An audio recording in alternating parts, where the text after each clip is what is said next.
அப்படின்னா ஒரு குரல் இருக்கிற இடத்துல இன்னொரு குரல் ஓப்பன் ஆச்சு. அது ரொம்ப எனக்கு வந்து கொஞ்சம் பாரம் குறைஞ்சது. பரவாயில்ல, ஒருத்தனை திட்டுறதுல இன்னொருத்தர் திட்டு வாங்குறான் அப்படின்னு சொல்லிட்டு. ஸோ அந்த நேரத்தில் வந்து வெற்றி சார் ஒரு படம் எடுத்துட்டாரு, அசுரன்னு சொல்லிட்டு. ஸோ 3 பேரை திட்டாளமாக மாறிடுச்சு. பயங்கரமாக இருந்தது. எப்பவுமே என் ஃபோட்டோ மட்டும் தான் இருக்கும் திட்டுற இடத்துல. அப்புறம் வந்து மாரி செல்வராஜ் ஃபோட்டோ வந்தது. அப்புறம் படம் பார்த்தா வெற்றி சார் வந்து நின்ட்டார். 3 ஃபோட்டோ எங்கே பார்த்தாலும். அந்த 3 ஃபோட்டோவை வந்து இப்போ வரைக்கும் திட்டிட்டு இருப்பாங்க. இப்போ காந்தாரா, இப்போ எப்பவுமே பெரிய படங்கள் வந்து வெற்றி அடைஞ்ச உடனே வந்து தமிழ் சினிமா ரசிகர்களுக்கு வந்து தமிழ் சினிமாவை வழியாட்ட 3 இயக்குனர்கள் ஃபோட்டோ வந்துடும். ஏன்னா டேய் 300 படம் எடுக்கிறாங்க தமிழ் சினிமாவில் ஒரு வருஷத்துக்கு. எவ்வளோ 300-400 படங்கள் எடுக்கிறாங்க. நான் ஒரு படம் 2 வருஷத்துக்கு ஒரு முறை தான் இயக்குறேன். ஓகேவா? மாரி செல்வராஜ் இது வரைக்கும் 5 படம் தான் இயக்கியிருக்கிறான்.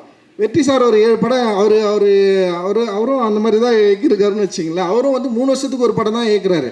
ஆனால் கிட்டத்தட்ட இந்த 2 வருஷத்தில் 600 படங்கள் வந்திருக்கும். 600 படங்கள் எத்தனை இயக்குனர்கள் இயக்கியிருப்பாங்க? அப்போ வந்து ஒரு படம் வெற்றி அடைஞ்சவொடனே வந்து தமிழ் சினிமா சீரழித்தவர்கள் 3 பேர்னா மொத்தமே 10 வருஷத்தில் நான் 7 படம் தான் எடுத்துருக்கிறேன். அந்த 7 படத்தில் தமிழ் சினிமா சீரழிஞ்சிச்சா? அப்போ மற்ற இயக்குனர்கள் என்ன பண்ணுறாங்க? இல்லை நீங்கள் தமிழ் ரசிகர்கள் என்ன பண்ணுறீங்க? இங்கிருந்து மற்ற என்ன பண்ணுறீங்க? நீங்கள் ஓட வைக்கலாம்ல எல்லா படத்தையும்.